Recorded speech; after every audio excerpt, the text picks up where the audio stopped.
Hello, would you like to introduce yourself and tell us what's your name and where are you from? I'm Danny Marshall. That is my name. I'm from the wrong side of the Pennines, otherwise known as Lancashire. I guess I could tell the story about when the woman in the pub stood up and walked away from me when I said I was from Lancashire, but that's not particularly interesting. I've got a story. It happened over a month. Yeah, in York.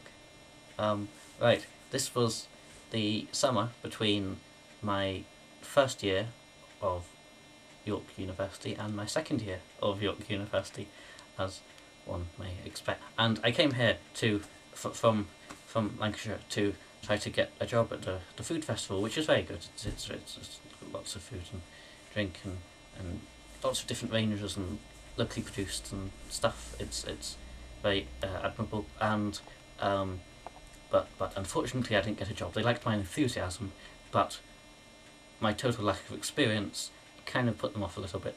So yeah, instead, I kind of, well, I'd say hung around would be a bit of a rubbish description of it. I made myself useful by going to festivals such as the Peace Festival. I think that was the first thing I went to here, because I was here when it was on, and I saw at all the stalls along there various kind of community groups and volunteering opportunities and things. So I picked up lots of leaflets. I had a massive bag full of leaflets. It was chock.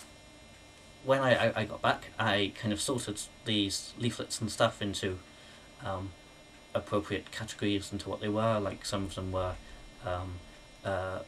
like Amnesty International, for instance. Some of them were helping homeless people in the York area, and similar such things. So I kind of sorted them out. So for some reason I ended up with many duplicates. I only went to each store once. I don't know how that happened, but yeah, that. So I sorted them out and worked out some kind of timetable as to when they next had meetings and when I could go along to them, and what I would have to go to instead of a different one, and see what I could do. So essentially, after that, I had about 2 weeks of going to everything. I did notice many people were quite a lot older than me, since they were the only ones other than me who had any free time.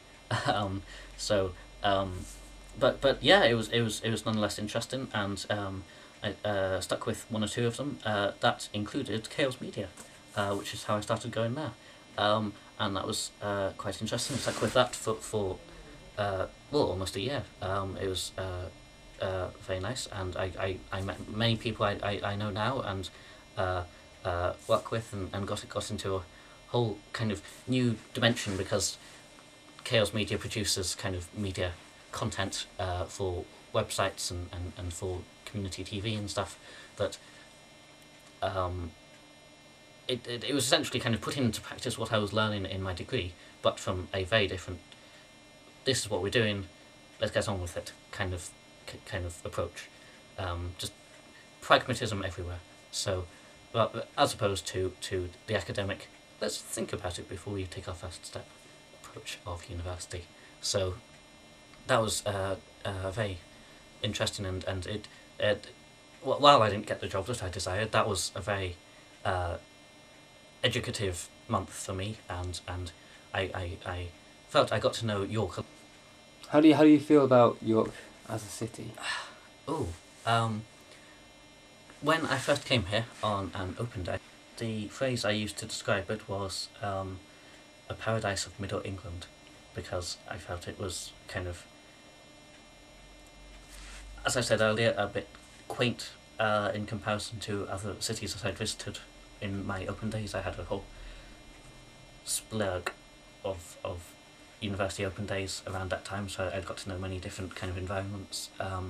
Just a sneak peek at it. It just seemed like nowhere else. And when I came back for the University of York open day, I added to and changed my description of it as a historian's playground, because it really is. There are so many museums, and there's so much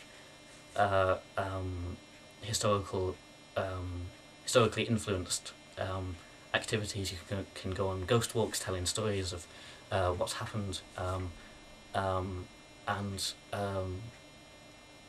much more kind of widespread historical activity than there are in many other cities. People from all over the city become involved. The historical and cultural elements, as well as I believe Jonathan Sillence mentioned, the increase in artistic endeavours in York allow a kind of bed of a bed of extracurricular activity for students to get involved with. For instance, I volunteered at Chaos Media, it was at the library, but it was a general kind of council media, youth media project thing, and that was good, and that definitely kind of enriched my life at the time, and it's given me ideas about where I can go after university, which is pretty soon. So, yeah. And also, yes, the history. I like the history. That's quite good. I find it quite interesting and stuff. And there's a plaque on basically every house, because somebody vaguely famous at some point in history lived there. So that's quite nice. And York can seem comparatively quaint and small and stuff, but where I'm from, it's just a small kind of collection of villages and small towns. So it's the biggest place I've ever lived in. So I've nothing to compare really, and I've loved it. So yeah. Awesome. Well, thank you very much, Mr. Danny Marshall.